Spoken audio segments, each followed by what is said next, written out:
नमो अरिहन्ताणं नमो सिद्धाणं नमो आयर्याणं नमो वज्रायाणं नमो लोये सवसाहुणं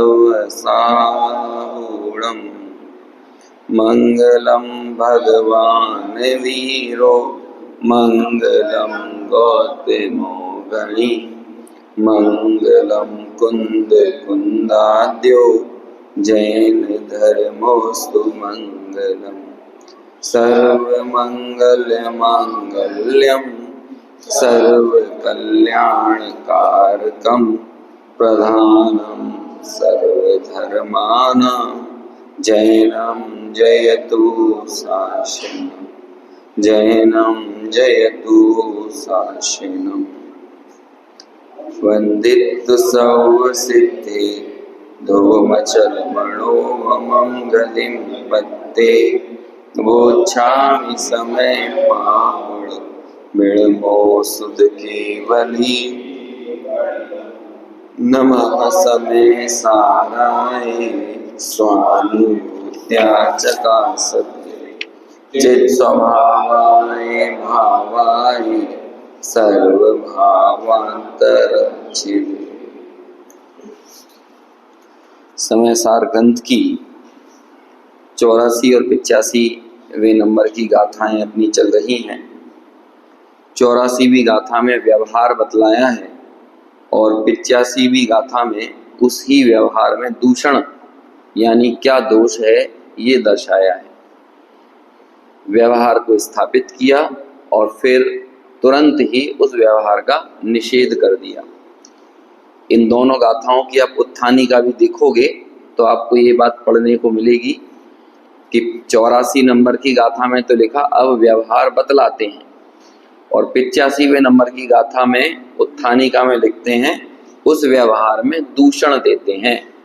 मतलब अकेले व्यवहार की बात रखकर बात खत्म हो जाए ऐसा नहीं है, बल्कि उसके आगे प्रकरण में जो बात आ रही है जब तक उसे हम नहीं पढ़ेंगे तो बात पूरी नहीं होगी। बिल्कुल ठीक यही शैली हमें पूर्व में भी, चाहे वो 20, 21, 22 नंबर की गाथा हो, 23, 24 और 25 नंबर की गाथा हो, 26 और 27 नंबर की गाथाएं हों, इन सब गाथाओं में भी देखने को मिला था। 20, 21 गाथा में अज्ञानी का पक्ष रखा और 22वीं गाथा में उसका निषेध कर दिया। ऐसा ही 23, 24 में अज्ञानी का पक्ष रखा, 25वीं में निषेध कर दिया। 26वीं में अज्ञानी का पक्ष रखा, 27 में निषेध कर दिया। ऐसे ही 84वें नंबर की गाथा में भी वही अज्ञानी का पक्ष रखा और तुरंत उसका निषेध कर दिया।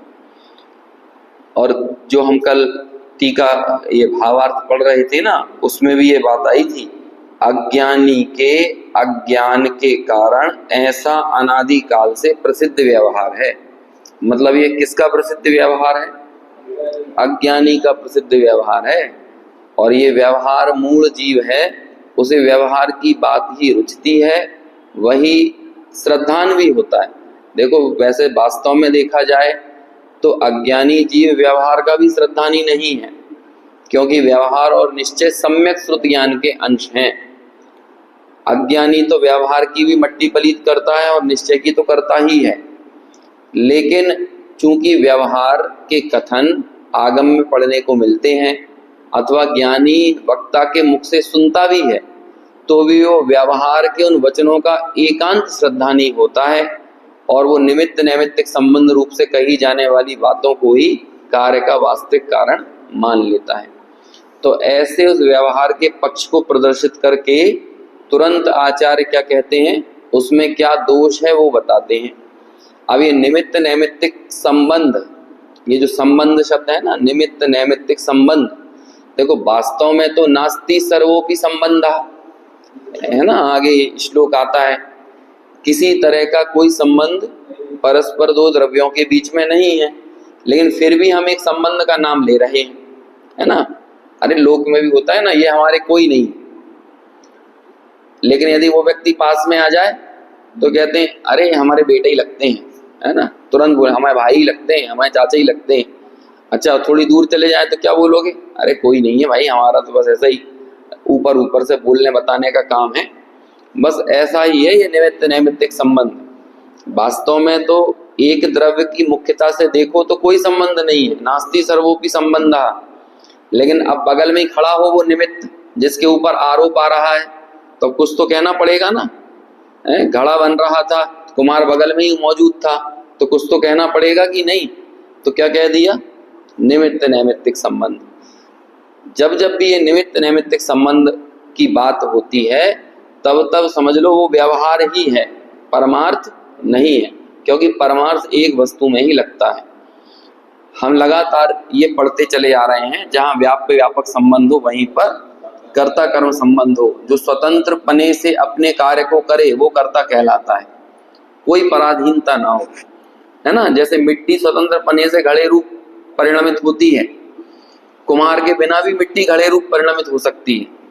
आजकल मशीनें आने लगी हैं, अब इस तरह की मॉडिफाई मशीन कर दो कि आप उस मशीन में मिट्टी का ढोला जो भी हो, है ना, उसे डालो और नीचे जाकर वो मोल्ड हो जाएगी उसी रूप में, घड़े के रूप में। अब आप क्या करोगे, ये हाँ स्टील के बर्तन बनते हैं, लोहे वोहे के सामान ऐसे ही तो बनाए जाते हैं ना, मशीनें लगा दी गई हैं। तो अब बोलो बिना कुम्हार के घड़ा बन जाए तो उस घड़े को स्वीकार नहीं करोगे क्या।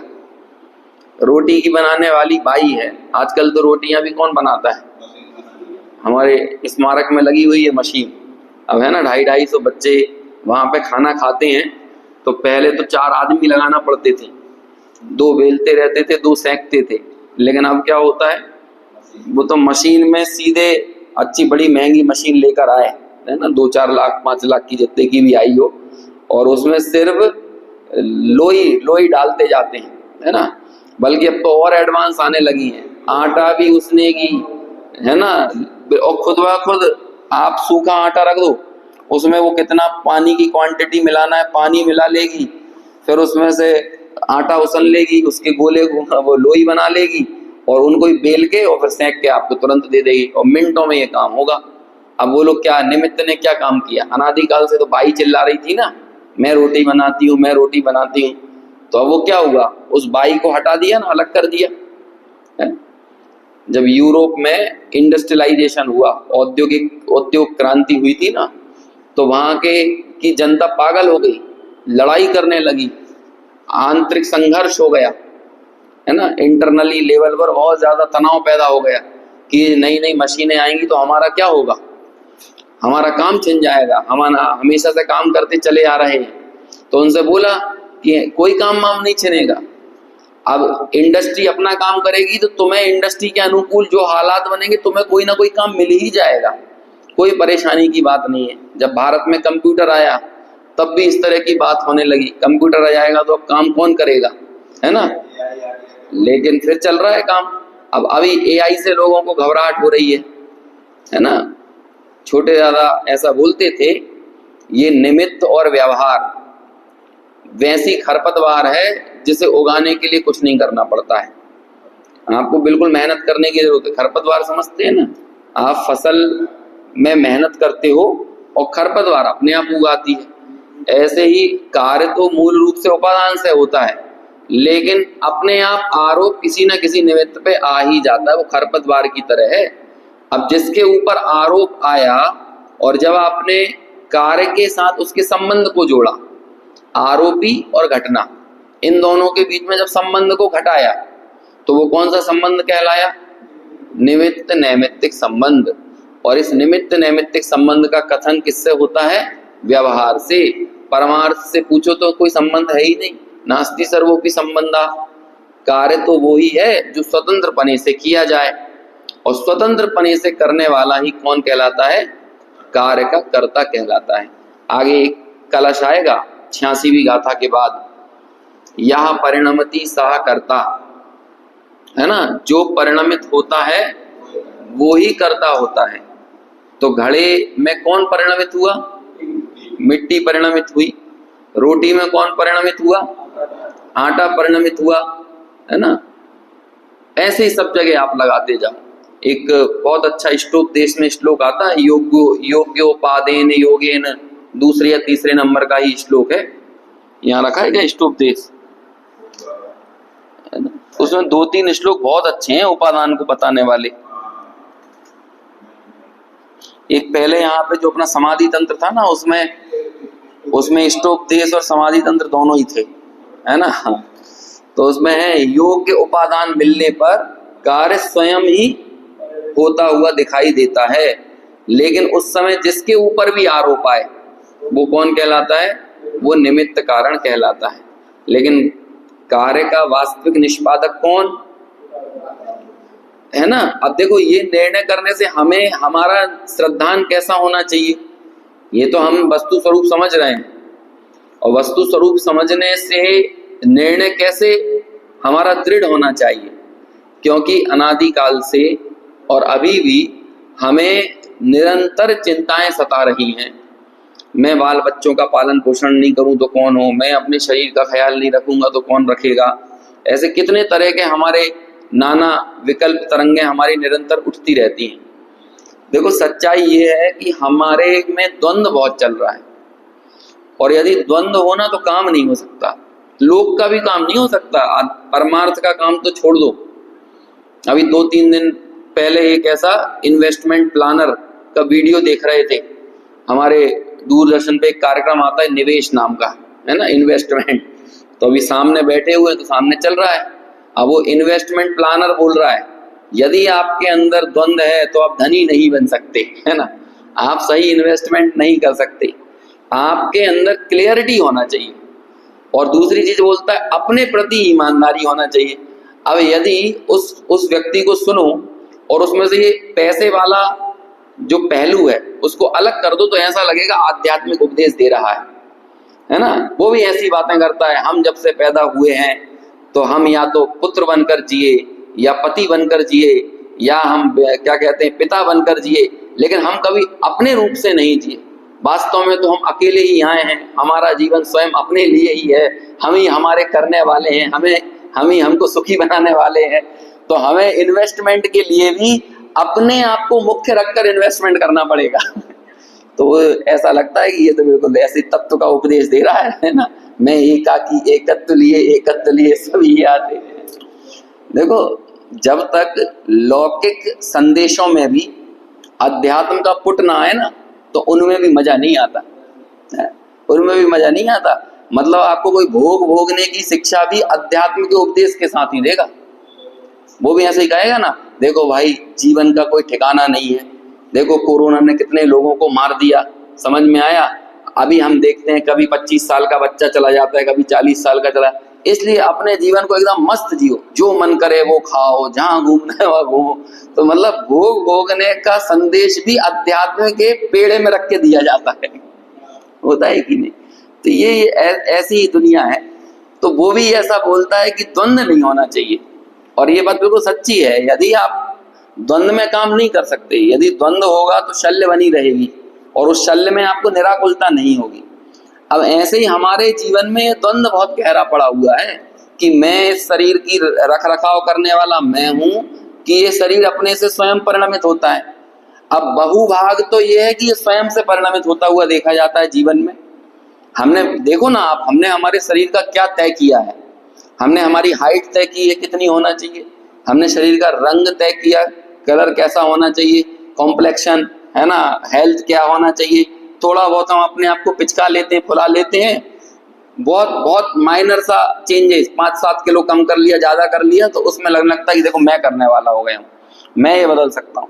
सच्चाई तो ये है, एक पकता हुआ बाल, एक चेहरे पे आती हुई झुर्री, उसको भी हम रोकने में और बदलने में समर्थ नहीं है। इतनी सी छोटी एक बाल के कर्ता भी नहीं है, और लेकिन बनते हैं अनंत पुद्गल परमाणुओं के समूह इस पूरे शरीर के कर्ता। जबकि तत्व का उपदेश क्या है, तत्वोपदेश क्या है, अनंत पुद्गल परमाणु है ना, मतलब अनंत पुद्गल है, अनंत पुद्गल परमाणु मतलब, और एक पुद्गल का दूसरे पुद्गल में जब अभाव है तो तुम तो जीव द्रव्य हो, तुम इस पुद्गल के करने वाले। एक परमाणु दूसरे परमाणु का नहीं कर रहा है, बगल का बाल सफेद हो और इस तरफ का काला हो, अब बहुभाग काले बाल हैं, और 2-4 सफेद बाल हो गए, तो ये बहुमत तो कालों का ज्यादा है ना, तो वो सारे 2-4 सफेद बालों से कह दें तुम भी काले हो जब हम सब काले हैं तो। लेकिन ऐसा होता है? एक पकता हुआ बाल, और उसमें भी बाल भी एक साथ नहीं पकेगा। कई बार सबसे आगे की जो एकदम किनोर होती है ना, वो सफेद होती है, पीछे का हिस्सा काला बना रहता है। तो अब वो कहने लगे अरे तू अकेला आगे से क्यों सफेद हो रहा है? अरे वो एक बाल भी कई पुद्गल परमाणुओं का समूह है, उसमें भी एक पुद्गल परमाणु दूसरे पुद्गल परमाणु का कर्ता नहीं है। और हम हमारे साथ कितना भयंकर कर्तृत्व का अहंकार, अभिमान रखकर बैठे हुए हैं कि इस पूरे के पूरे अनंत पुद्गल परमाणुओं के समूह इस देह के कर्ता बनते हैं। और अकेले इसके नहीं, इस देह के संयोग में आने वाले पर पदार्थों के, और फिर इनसे अंदर आओ थोड़ा तो अपने रागादि विकारी भावों के, और अंदर आओ तो ज्ञान में झलकने वाले गेयों के, कि ये गे नहीं आना चाहिए और ये गे ज्ञान का विषय बनना चाहिए। यदि सिनेमा में बैठे हो तो वहां पर मंदिर का ख्याल नहीं आना चाहिए, और मंदिर में बैठे हो तो सिनेमा का ख्याल नहीं आना चाहिए। लगता है कि नहीं हमें ऐसा? लेकिन आप नहीं हो करने वाले। आपका जिस समय ज्ञान में जो गे आना नक्की है, और अनंत काल की ज्ञान की पर्यायें अपना गे वर्तमान में रखकर बैठी हुई हैं। इसे बाबूजी बोलते थे कि मैं तो वो द्रव्य हूं जिसने वर्तमान में सम्यक दर्शन की अनंत पर्यायों को पीकर बैठा हुआ है। इसका मतलब क्या है कि वो जो प्रवाह है ना, पर्यायों का प्रवाह, वो प्रवाह इधर से ही उत्पन्न होकर इधर ही विलीन हो जाने वाला है। तो जो आगामी काल में आने वाली पर्यायें हैं वो यहीं से उत्पन्न होकर यहीं विलीन हो जाएंगी। और ये उसका, इसे बोलते हैं ऊर्ध्व प्रचय। एक होता है त्रियक प्रचय, प्रचय यानी होता है फैलाव, तो ऊर्ध्व यानी होता है एक के बाद एक, एक के बाद एक, और त्रियक यानी होता है लंबा, है ना। तो प्रदेशों का फैलाव होता है त्रियक प्रचय।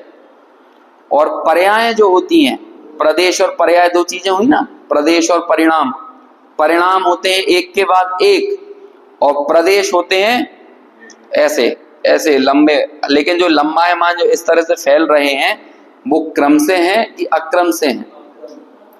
अरे ये जो प्रदेश है और ये पर्याय जो है वो भी क्रम से हैं, इसलिए क्रमबद्ध प्रदेश हैं और क्रमबद्ध पर्याय हैं। इन प्रदेशों को उदाहरण बनाया है 99, 100 और 101 नंबर की गाथा प्रवचन सार। प्रदेशों को क्या बनाया है? उदाहरण। और पर्याय इसी तरह से एक के बाद एक नियत है, निश्चित है। इसे क्या बनाया गया है? इसे बनाया सिद्धांत। देखो बहुत रॉकेट साइंस नहीं है। यदि आप लमो सिद्धाड़म, लमो अरिहंताड़म को सही मायने में समझते हो ना, लमो अरिहंताड़म सही समझने का मतलब है अकर्तृत्व का बोध। क्योंकि आपको डीकोड करना पड़ेगा। अरहंत को डीकोड समझते हैं कि हमने आपको एक कोड वर्ड दे दिया, अब उसे डीकोड करो। तो ये भगवान की मुद्रा, ये कोड वर्ड है, अब उसे डीकोड करना पड़ेगा आपको। तो आप करो। ये जो बैठी हुई, जो भी हमारे सामने प्रतीकात्मक तौर पर ये जिन्हें में विराजमान है, हम इसे नमस्कार कर रहे हैं तो क्यों कर रहे हैं? कि हाथ पर हाथ रखे, ऐसे करना कुछ ना रहा हो जैसे, अंतर्मुख मुद्रा कहे, है ना। क्या कहती है कि अब जानने के लिए कुछ बाकी नहीं रह गया है ना। पूरा लोकालोक आपके ज्ञान का विषय बन गया है, वर्तमान काल भी, भूतकाल भी और भविष्य काल भी। तो भविष्य काल जब अरहंत के ज्ञान का विषय बना है तो अनिश्चित था तो बना है कि निश्चित था तो बना है? यदि अनिश्चित को निश्चित जान लेंगे तो केवल ज्ञान मिथ्या ज्ञान हो जाएगा। लेकिन निश्चित है तभी तो उसको जाना है ना, कि 12 वर्ष बाद द्वारिका जलना थी, तभी तो उन्होंने जाना कि नहीं जलना थी और जान लें कि जलेगी। तो भगवान ने जान लिया इसलिए द्वारका जली थी क्या 12 वर्ष बाद?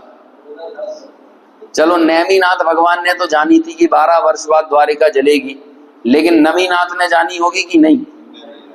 और मुनि सुव्रत ने, मल्लीनाथ ने, आदिनाथ से पूछ लेते कि इतना समय बीतने के बाद द्वारिका का क्या होगा, तो उन्हें भी पता था द्वारिका की रचना कब होगी और द्वारिका का विध्वंस कब होगा।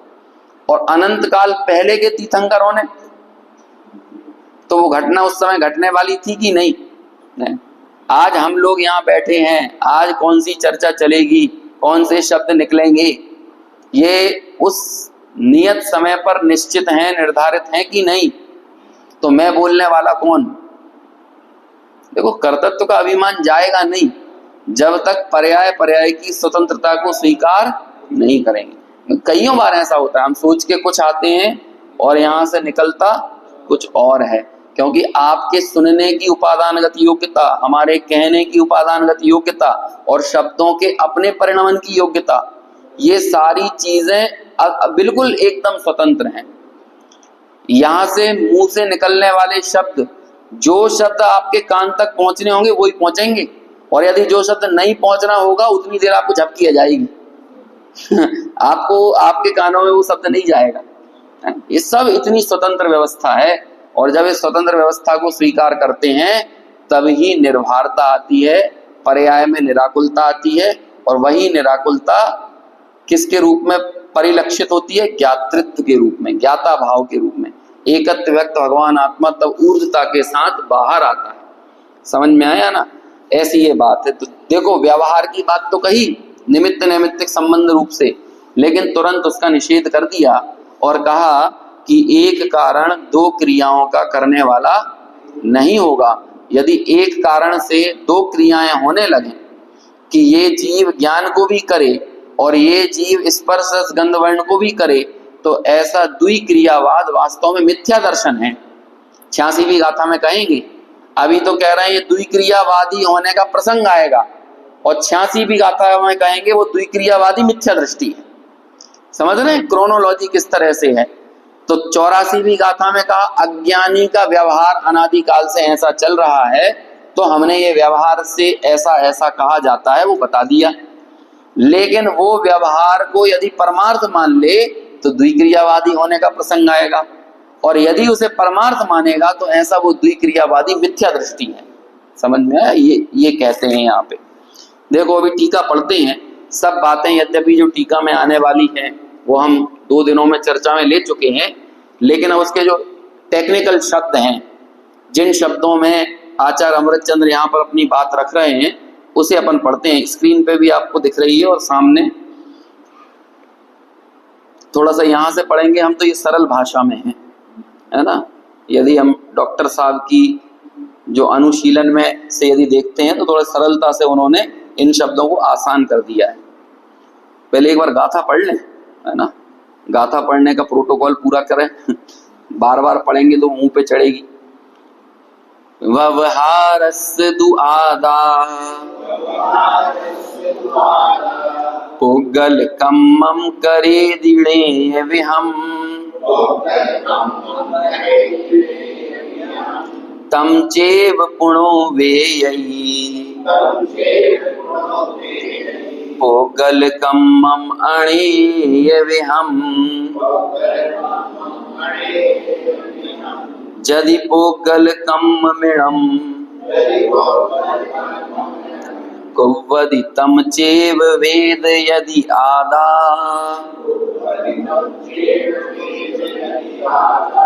दो क्रियावधि रित्तो पसज्जदेशो जिणाव मदम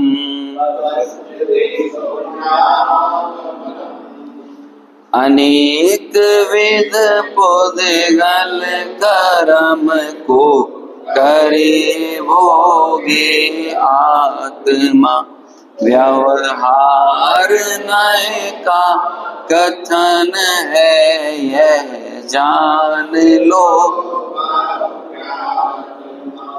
पुद्गल कर्म को करे भोगे जगत में यदि आत्मा रिक्त हो सम्मत न जो जिन धर्म में। देखो क्या कहते हैं, टीका पढ़ते हैं अब अपन। एक एक लाइन बिल्कुल आराम आराम से समझना, बिल्कुल सरल है ना। शब्द कठिन लग सकते हैं लेकिन बात एकदम सरल ही है। इस जगत में जो भी क्रिया है, जो भी क्रिया, अब आपको जो क्रिया याद आए तो वो आप सोच लो। है ना। क्रिया मतलब समझ गए ना, आना जाना खाना पीना उठना बैठना बोलना सुनना, ये सब क्या होती है, जैसे वर्ब कहते हैं ना अपन अंग्रेजी में, वो सब क्रिया, जो भी क्रिया है वह परिणाम स्वरूप होने से परिणाम से भिन्न नहीं है। यानी जो भी क्रिया है वो कोई ना कोई परिणाम है। जैसे बोलना ये एक परिणाम है, समझ में आया, खाना ये परिणाम है, चलना ये परिणाम का मतलब यहाँ पे पर्याय, अवस्था। बोलना एक अवस्था है, चलना एक अवस्था है, और ये अकेली जीव में ही नहीं होती है, पुद्गल का भी परिणाम होता है, धर्म का अधर्म का आकाश का काल का, सबका क्या होता है। तो यहाँ परिणाम का मतलब क्या है, पर्याय। जो भी क्रिया का ही दूसरा नाम परिणाम है अथवा पर्याय है, समझ में आया। और पर्याय का ही दूसरा नाम क्या है, क्रिया है, समझ में आया। तो परिणाम से भिन्न नहीं है, मतलब परिणाम ही है, क्रिया सो परिणाम, क्रिया इज इक्वल टू परिणाम। और परिणाम भी, परिणाम कैसा है, परिणाम व परिणामी एक होने से परिणाम भी परिणामी से भिन्न नहीं है। परिणामी कौन होगा, एक होता है अंश और एक होता है अंशी, है ना। अंश क्या है, पर्याय होती है अंश, और द्रव्य कौन कहलाता है, अंशी कहलाता है।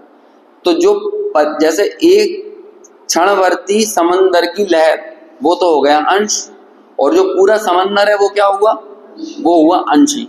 तो जो समुद्र की लहर है वो समुद्र से भिन्न है कि समुद्र ही है, यही बात यहाँ पर कह रहे हैं। परिणाम जो होता है वो क्या होता है, परिणामी से अभिन्न होता है। पर्याय जो होती है वो क्या होती है, द्रव्य से अभिन्न होती है। क्योंकि अभी देखो यहाँ पर बात अलग चल रही है, यहाँ वो भेद विज्ञान में ये मत लगाना कि पर्याय को हमने भेद ज्ञान में शामिल नहीं किया। वो तो क्या है कि पर्याय को त्रिकाली द्रव्य में इसलिए शामिल नहीं करते, जब इस तरह के कथन किए जाते हैं उसका आशय ये होता है कि आप पर्याय को द्रव्य को अलग अलग मत देखो, क्योंकि जब आप भेद देखोगे, दो देखोगे, पर्याय अलग और द्रव्य अलग, ऐसा दो देखोगे तो दो चीजों पर हमारी दृष्टि स्थिर नहीं हो सकती। वो द्रव्य पर्यायों को अपने में पीकर बैठा हुआ है, इसलिए वो पर्याय किसमें गर्भित हो गई, वो द्रव्य में ही गर्भित हो गई। इसलिए अखंड द्रव्य की दृष्टि, उसका नाम क्या होता है, द्रव्य दृष्टि। तो पर्याय कहां पर चली गई, द्रव्य में ही। पर्याय से भिन्नता का बस यही मतलब है, पर्याय से भिन्नता का मतलब ये मत समझ लेना कि हम लोगों को पहले पर्याय को बाहर निकाल कर फेंकना पड़ेगा और फिर कोई द्रव्य की दृष्टि करना पड़ेगी, ऐसा कभी होगा क्या। क्योंकि कोई भी पर्याय संपूर्ण द्रव्य को अपने साथ में लेकर परिणमित होती है। साथ में लेकर मतलब ये कहने की भाषा है, साथ में लेकर, ये स्वभाव है, ऐसा ही है। पर्याय द्रव्य से अनन्य है और द्रव्य भी पर्याय से अनन्य है, समझ में है ना। जितनी पर्याय है उतना ही पूरा द्रव्य है उस समय के लिए।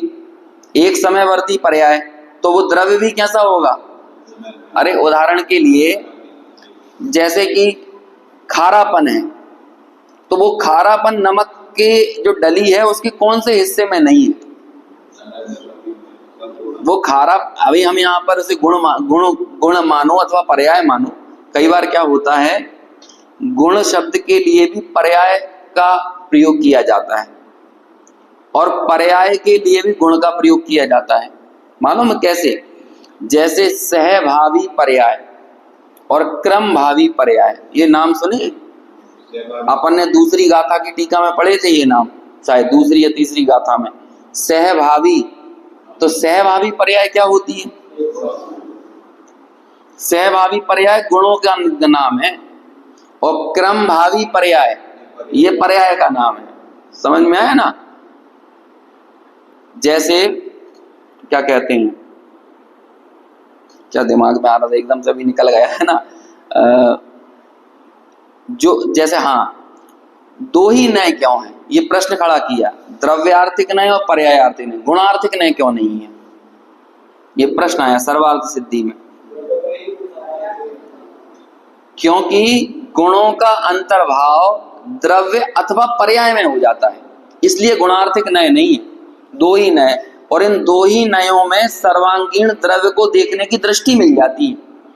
दो नय होते हैं ना, देखो एक तो हम निश्चय व्यवहार ने पढ़ रहे हैं, ये है ही, और एक नए और होते हैं। मुख्यतः से ऐसा कहते हैं वस्तु स्वरूप को समझने के लिए द्रव्यार्थिक और पर्यायार्थिक नए काम आते हैं, और वस्तु स्वरूप का निर्णय करने के लिए और उसमें से हेय और उपादेय निकालने के लिए, मतलब प्रयोजन को सिद्ध करने के लिए निश्चय और व्यवहार नए काम में आते हैं।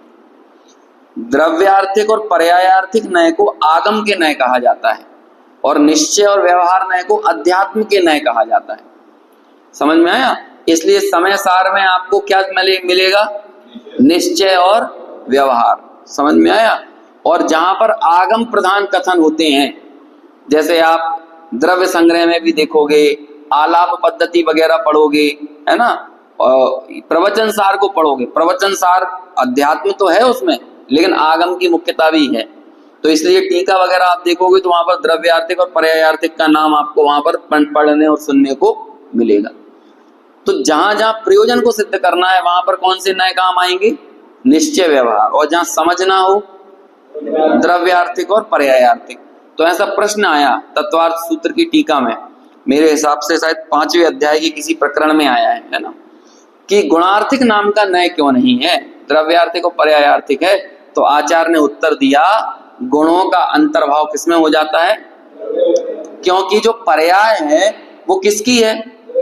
वो किसी ना किसी गुण की ही है, और द्रव्य जो है वो गुण के बिना नहीं होता। गुण किसे कहते हैं? गुण की परिभाषा तत्वार्थ सूत्र से बताओ। द्रव्याश्रया निर्गुणा गुणा, जो द्रव्य के आश्रय से हो और स्वयं निर्गुण हो। बोलो गुण का क्या गुण होता है? शक्कर का गुण मीठा है, मीठे का गुण क्या है? मीठे में कोई गुण नहीं होता है ना, क्योंकि वो खुद एक गुण है। गुण का कोई गुण नहीं होता, गुण का परिणमन होता है, गुण का कोई गुण नहीं होता। समझ में आया? और गुण अपनी प्रस्तुति किसी पर्याय में ही करता है ना। आराम आराम से समझना है ना, धीरे धीरे। गुरुदेव इस तरह की शब्द प्रयोग करते थे, धैर्य से समझना है। हाँ तो वो भिन्न है ना। देखो पर्याय के सत्कारक भिन्न जो कहा जाता है ना, वो एक समयवर्ती पर्याय अपनी स्वतंत्र योग्यता से परिणमित होती है। तो वास्तव में वो, और चूंकि पर्याय द्रव्य से अभिन्न है, तो वो एक समयवर्ती पर्याय के स्वतंत्र परिणमन को ही द्रव्य का स्वतंत्र परिणमन कह दिया जाता है। वो दोनों निरपेक्ष ही हैं। यही तो बात है, ये एक पतली रस्सी है जिनागम, है ना। यदि हम किसी एक कथन में उलझ जाएंगे तो फिर बड़ी दिक्कत खड़ी हो जाएगी। हर एक शब्दों में कोई अर्थ नहीं होता है, प्रसंग में अर्थ होता है, कब कहाँ किस प्रसंग से बात चल रही है। समझ में आया?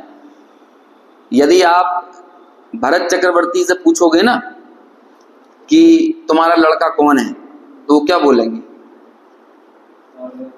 मेरा कोई लड़का नहीं है, मैं तो शुद्ध त्रिकाली गायक हूं, है ना। ऐसा थोड़ी बोलेंगे, वो यही बोलेंगे मारीची हमारा लड़का है। कई बार लोक में ऐसा होता है कि नहीं, अब वो मारीची तो ऊद भी निकला, तो कहे अरे हमारा लड़का नहीं है भैया, ऐसा थोड़ी बोलेंगे। अब लोग बात समाज ने बोला वो ये 363 मत चलाने वाला कौन का लड़का है, तो कौन का लड़का है? नहीं, भरत का ही लड़का है, और क्या कहेंगे भैया, जैसा भी है हमारा है, टेढ़ा है पर मेरा है, हमारा ही लड़का है, क्या कर सकते हैं उसमें। कई बार ऐसा होता है, बहुत प्रसंग ऐसा होता है। ये हमारा एक बार आत्मार्जी ट्रस्ट में पंचकल्याण लगता है, जब हम पढ़ते थे टोडर स्मारक में, तो सारे दोस्त थोड़ा आने में लेट हो गए, है ना, कहीं घूमने चले गए होंगे अपना इंडिया गेट कहीं, तो आने में 12 साढ़े 12 बज गए। अब वो घेवरा मोड़ पे पुलिस ने पकड़ लिया। तो अब वो जो हम में से एक दोस्त था, वो बोलता हम नहीं जानते इन बाकी लोगों को, है ना, हमें नहीं पता ये कौन है, ऐसा करने लगा। वो हमारे बीच का ही एक दोस्त था, अब वो अपना संबंध ऐसे तोड़ने लगा कि नहीं तुम्हें इन लोगों के साथ जो करना है करो, हम इन्हें नहीं जानते। और एक बार सच्चाई में ऐसा हुआ कि एक बच्चा, किसी 2-1.5 साल का बच्चा था, तो वो दुकान में जाकर किसी दुकान में उसने सामान फैला दिया, कुछ तोड़ फोड़ मचा दी, कुछ आइटम तोड़ दिया दुकान का। तो वो उसकी माँ ही उसे गोदी में निकाल के बोलती है कौन का लड़का है ये, कौन का लड़का है ना, ऐसे करके, और ऐसे बोल बोल के बाहर निकल के आ गई, अरे किसका लड़का है, संभाल के रखो इसको, ऐसा करके बाहर निकल के आ गई। तो ऐसे ही भरत चक्रवर्ती भी करते होंगे कि नहीं, अरे हमें नहीं मालूम भैया किसका लड़का है ये, है हम तो छायक सम्यक दृष्टि है। ऐसा नहीं है, लोग व्यवहार में यही बोलेंगे हमारा ही लड़का है। समझ में आया? ये तो अज्ञानी के वचनों में परिवर्तन आ जाता है, लेकिन मान्यता वैसी की वैसी रहती है। कई बार अपन जैसे प्रवचन करो ना, तो लोगों से पूछो व्याख्यान में, चर्चा में, स्वाध्याय में, भैया क्या उम्र है आपकी? तो बैठे बैठे अनादि अनंत अरे अभी हम ये पूछना है कि ये भैया अभी आपकी उम्र ये इस पर्याय की क्या है? तो प्रसंग समझ के उत्तर देना चाहिए। ऐसे ही जिनवाणी के कथन भी प्रसंग समझकर ही हमें उसका अर्थ निकालना चाहिए। तो जब पर्याय के सटकारक भिन्न है वाली बात कही जाए, अथवा पर्याय द्रव्य से भिन्न है ऐसी बात कही जाए, वो भेद ज्ञान की मुख्यता वाली बात है। और जहाँ वस्तु स्वरूप को समझना है, अन्वेषण का काल और अनुभव का काल, कितनी बार अपन ने याद किया, अन्वेषण का काल भिन्न होता है। अभी यहीं पर लगाओ, अन्वेषण के काल के नए हैं द्रव्यार्थिक और पर्यायार्थिक, और अनुभव के काल के अथवा अनुभव में ले जाने के पूर्व के नए हैं कौन से? निश्चय और व्यवहार। तो व्यवहार मतलब जहां जहां भेद हो, जहां जहां विकल्प हो, जहां जहां राग उत्पन्न होने की संभावनाएं हो, जहां जहां संयोगी कथन हो, वो ये सारी चीजें किस में चली जाती हैं? सब व्यवहार में चली जाती हैं। और जो अवेद को अपने नजदीक लेकर आए, और सच्चाई तो ये है कि वो अनुभव में, आत्मानुभूति में तो निश्चय भी नहीं होता। ये तो तीसरी निगाह, कोई दूर से बाहर से देखने वाला व्यक्ति हो ना, तो वो ये कहेगा कि इन्होंने निश्चय के विषय का अवलंबन लिया, लेकिन जो अवलंबन ले रहा है उसके दिमाग में अब निश्चय भी नहीं है और व्यवहार भी नहीं है। समझ में आया? अब चूंकि ये जो जिनवाणी लिखी जाती है, ये इसी तरह से लिखी जाती है कि जब आपने ऐसा किया तो ऐसा हुआ, जब उन्होंने ऐसा किया तो ऐसा हुआ, तो ये एक तरह से थर्ड पर्सन हो गया ना यहाँ पे। तो जिनवाणी का लेखन और कथन थर्ड पर्सन में होता है, लेकिन इसका अध्ययन और इसका समझना फर्स्ट पर्सन में होना चाहिए। ये एक एक बात, जैसे कि जीव ऐसा, जीव ऐसा, तो अब ये लिखा जीव, अब जीव ना मैं ना तुम, तो जीव कौन? अब वो जो लिखने वाले जीव जीव कर रहा है, समझ में आया ना? कहने में जीव जीव आ रहा है, हालांकि जो लिखने वाले हैं वो भी अपने आप को अनुभव करते हुए बात कर रहे हैं, लेकिन जब वाणी में आएगी बात तो वाणी में ऐसी लगेगी कि थर्ड पर्सन में चल रही है, लेकिन ये हमारी जिम्मेदारी है। ये हमें कोई सिखाएगा नहीं, समझाएगा नहीं कि हम इसे फर्स्ट पर्सन में समझें कि जीव अपने अज्ञान से दुखी है। तो कौन सा जीव, कहाँ पाया जाता है ये? अमेरिका का जीव की जापान का जीव की भारत का जीव, कहाँ का जीव? अरे मैं तो अज्ञान दूर भी किस जीव का करना है? मेरा करना। अब ये कौन सिखाएगा हमें? ये तो हमें ही अपने से समझना पड़ेगा ना। इसलिए प्रसंग समझकर ही उसका अर्थ ग्रहण करना चाहिए। शब्दों में कुछ नहीं, दम नहीं है, और शब्द तो बड़े सीमित होते हैं। इसलिए द्रव्य के सटकारक भिन्न, पर्याय के सटकारक भिन्न, ये दो तरह के कथन आपको मिलेंगे। इनका भी प्रसंग समझो कि जब द्रव्य के सटकारक भिन्न कहा जा रहा है तो पर्याय को अपने में अंतर गर्भित करके बात कही जा रही है। क्योंकि सुनो, द्रव्य जो हम यहाँ पढ़ते चले ना, वो तो निष्क्रिय है, और जिसमें क्रिया ही नहीं है तो वहां पे कारक कहां से आएंगे? अभी हमने पढ़ा ना 49वीं गाथा की टीका में, उसे निष्क्रिय सिद्ध किया था, क्योंकि जहां पर क्रिया हो वहां पे ही तो कारक लगेंगे। तो द्रव्य, यदि आपने पर्याय की कारकों को भिन्न कर दिया, पर्याय एक क्रिया हो गई, तो द्रव्य कौन हो गया? क्रिया निरपेक्ष। सकल कारक चक्र प्रक्रिया उत्तीर्ण, सब कारक चक्र की प्रक्रिया से पार, निर्मल अनुभूति मात्रत्वा शुद्धा। वास्तव में वो द्रव्य जस का तस रहा। जब ऐसा कहते हैं वो जस का तस, वही का वही, वही का वही। देखो दो कथन आते हैं, वैसी के वैसे और वही का वही, इनमें अंतर है। कारण शुद्ध पर्याय या कारण द्रव्य, कारण समय सार जिसे कहा जाता है, वो वही का वही है, और कार्य शुद्ध पर्याय वैसी की वैसी होती है। समझ में आया? नहीं आया? जैसे सिद्ध पर्याय है, तो सिद्ध पर्याय क्या है?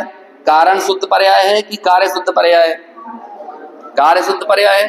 तो अगले समय की सिद्ध पर्याय कैसी होगी? वही की वही नहीं होगी, वैसी की वैसी होगी। समझ में आया ना? अगले समय की सिद्ध पर्याय, अगले समय की, अगले समय की, ये सब कैसी होगी? वैसी की वैसी, वैसी की वैसी।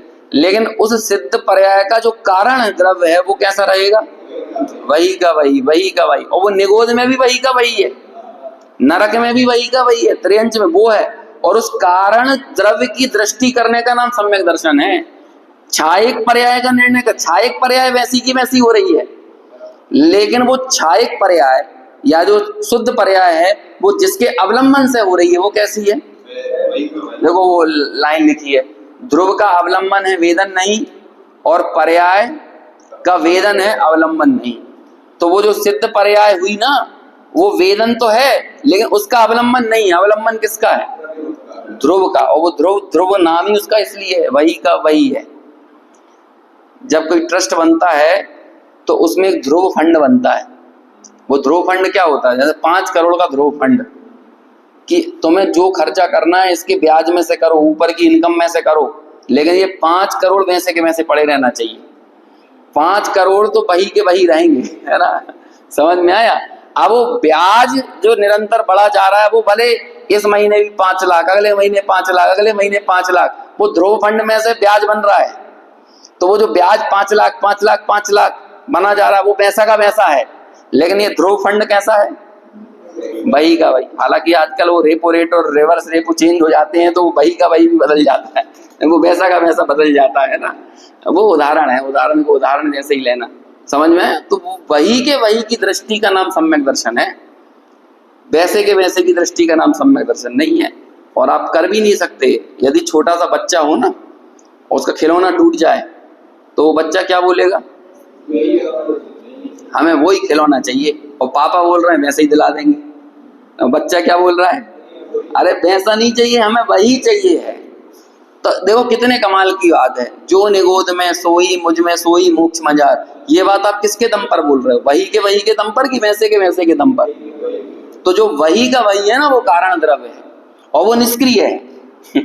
समझ में आया? वो उसे क्या कहते हैं? अब यहाँ पर जो बात कही जा रहा है, जो क्रिया है वही परिणाम है। समझ में आया ना? और परिणाम परिणामी से क्या है? अभिन्न है। यही अपन पढ़ रहे थे ना। देखो जल्दी जल्दी पढ़ लें, बहुत लंबी चर्चा खिंचती चली जा रही है। परिणाम भी परिणामी से भिन्न नहीं है। परिणाम परिणामी एक, तो क्या कहा? परिणाम परिणामी से भिन्न नहीं, मतलब अभिन्न है। अतः यह सिद्ध ही है कि जो कुछ भी क्रिया है वो कैसी है? क्रियावान द्रव्य से भिन्न नहीं है। जो भी क्रिया है वो कैसी हो रही है? जैसा क्रियावान द्रव्य है। इस प्रकार वस्तु स्वरूप से क्रिया और कर्ता की अभिन्नता सदा ही प्रकट होने से, और फिर वो व्यापक याद करेंगे।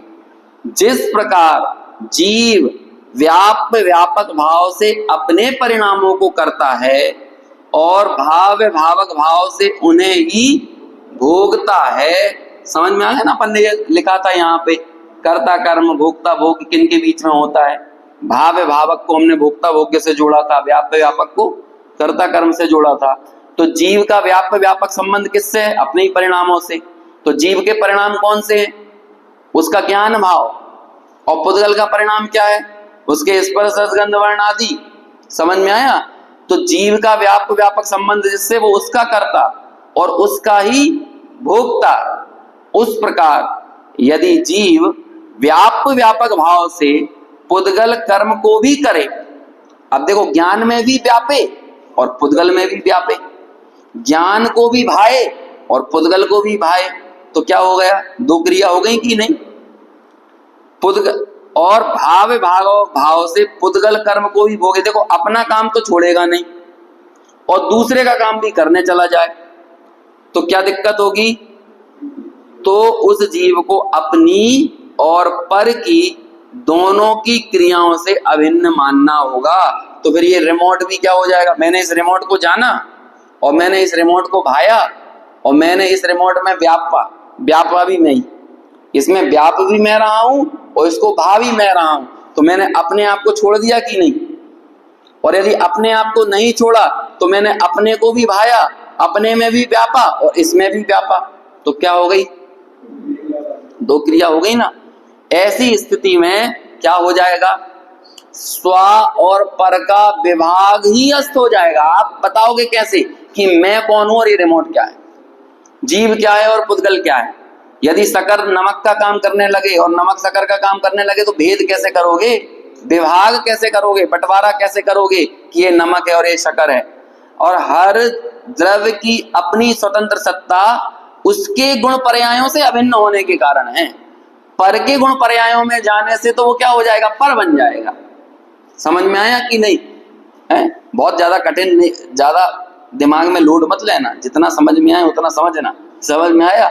नहीं तो जितने जितने ये तो समझ में आ रहा है कि नहीं समझ में आ रहा तो वो जो नहीं समझ में आ रहा, जो ये समझ में आ रहा ना, आप उससे अभिन्न हो।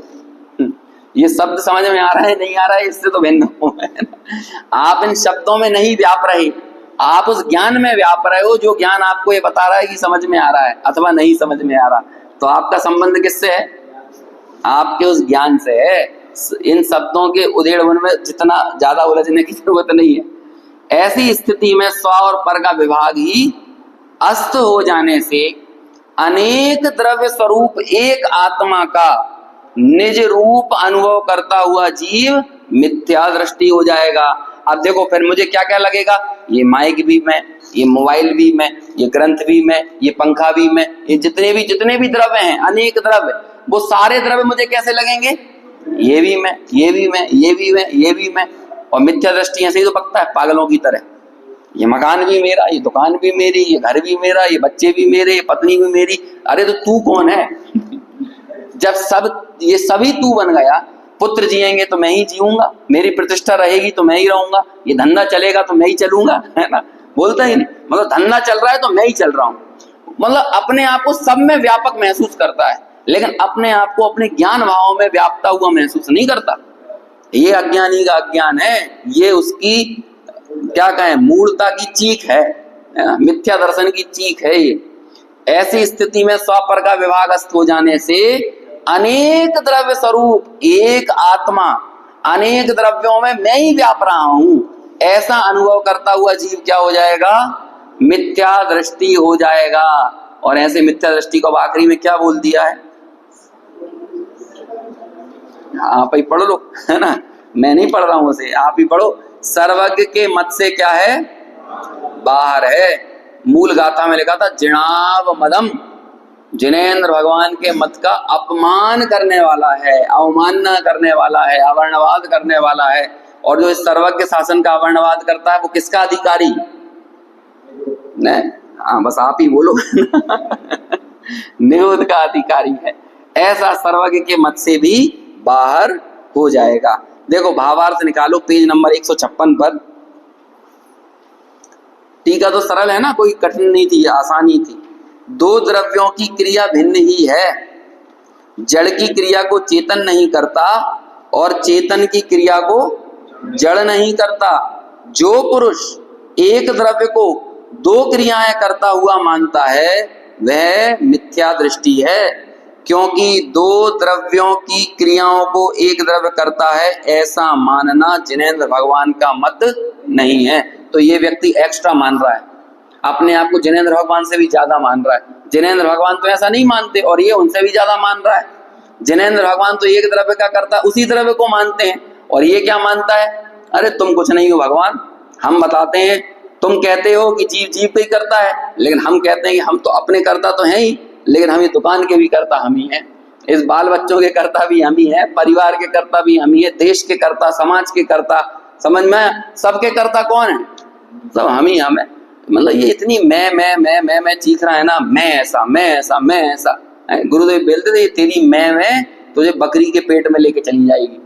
मतलब वो त्रियंच गति में, वो एक बकरी के पेट से आशय उनका क्या था, त्रियंच गति में लेके चली जाएगी ये मैं। देखो आखिरी में अपन थोड़ा दादा ने अनुशीलन में इसका पूरा उपसंहार किया इस पूरे प्रकरण का, है ना? बहुत अच्छा, एक पेज का लगभग विषय है। सीधे सीधे पढ़ता हूं मैं, है ना, 2 मिनट में अपना हो जाएगा। बीतरागी सर्वज्ञ अरहंत के मत में तो यह कहा गया है कि परिणति रूप क्रिया, परिणाम रूप कर्म और परिणामी द्रव्य कर्ता, ये तीनों कौन है? एक ही है। ये सर्वज्ञ भगवान का मत है। इसलिए प्रत्येक द्रव्य अपनी अपनी परिणति रूप क्रिया का ही कर्ता भोक्ता होता है, अन्य किसी द्रव्य की क्रिया का कर्ता भोक्ता नहीं। यदि हम स्वयं को अपनी परिणति के साथ साथ ज्ञानावरणादि पौद्गलिक कर्मों की परिणति का भी कर्ता भोक्ता मानेंगे तो सर्वज्ञ के मत के बाहर हो जाएंगे। सर्वज्ञ की आज्ञा का उल्लंघन करने वाले होंगे, सर्वज्ञ भगवान के विरोधी सिद्ध होंगे। अरे भाई, भगवान का भक्त बनने के लिए उनकी आज्ञा का पालन आवश्यक है। बचपन में पढ़ी ना परिभाषा, जैन किसे कहते हैं? जो जिन आज्ञा को माने। अब जो परद्रव्य का कर्ता अपने आप को माने, वो जिन आज्ञा को मानने वाला कि जिन आज्ञा का उल्लंघन करने वाला है?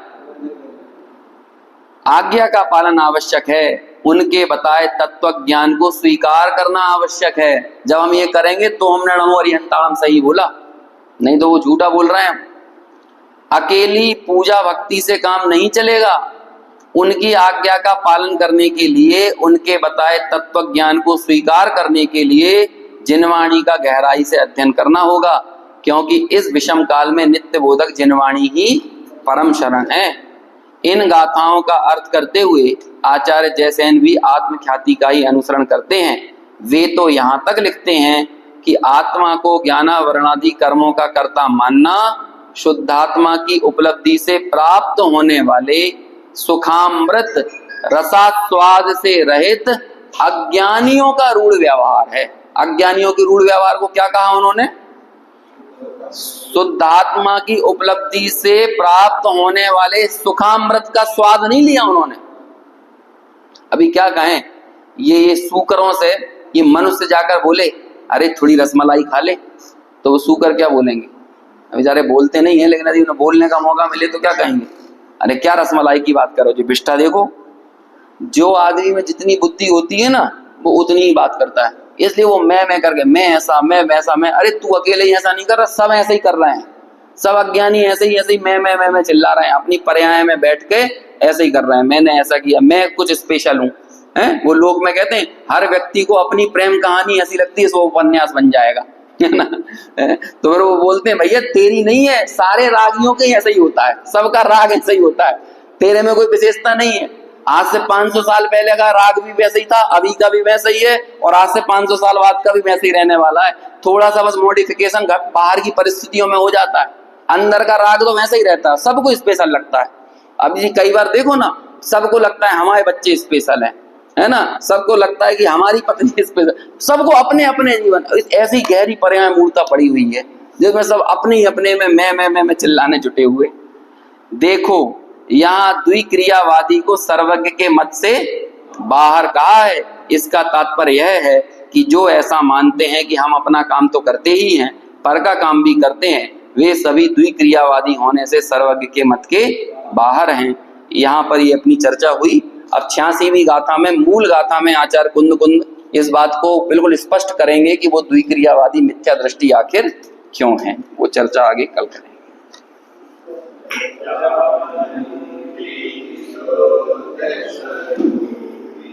Amen.